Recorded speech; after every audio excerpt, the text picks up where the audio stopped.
কৃষ্ণের জন্য শান্তি পাওয়া যায় না এক দোকানদার করে এই দোকানদার খায় একটা বসা যাবে না, বসার সময় নেই, একটা চা দাও তো। বসার সময় নাই, তুমি আমাকে চেনো, আমি কে? আপনি বসেন, দিচ্ছি।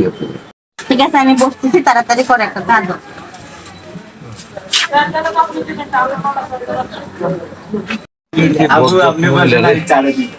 মহিলা জীবনে দেখি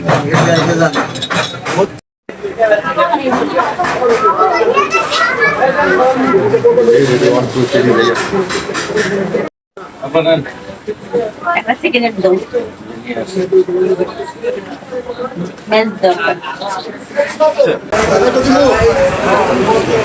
এটা কি একটা চা হলো? হ্যাঁ, কি চা বানাইছে তো? 4 ধরনের হয়েছিল, হলো না।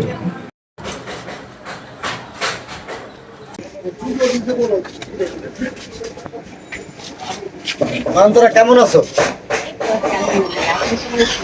ভালো আছি। তোমার নামে তো অনেক রিপোর্ট শুনলাম। বর্তমান যুগে এরকম তো শোনা যাবেই, তাছাড়া চলবো কি করবে? সমাজে তো চলা যাবে না এরকম না হলে। তাহলে তুমি মানুষকে কি বুঝতে চাচ্ছ? মানুষকে কি মেসেজ দিচ্ছ? বড় ভাই, যুগের সাথে যদি তাল না মিলে না চলি, বুঝছেন, তাহলে কিন্তু আমি বাঁচতে পারবো না এবং জীবনও চলবে না আমার। বর্তমানে যদি এইভাবে আমি না চলি, তাহলে মানুষ শুধু কিছু জানোয়ার আছে, ওরা তো আর আমাকে ছিঁড়ে ছিঁড়ে খাবে, বুঝছেন। তাই এইভাবেই আমার চলতে হবে সামনে দিয়ে। বর্তমানে ব্যাপারটা বুঝলাম, তাহলে তুমি বুঝাইলে এটাই যে বর্তমান বাজারে মেয়েদের তো অনেক বিপদ, তার জন্য তুমি এভাবে চলতেছো যাতে তোমার কাছে কেউ ভিত্তি না পারে।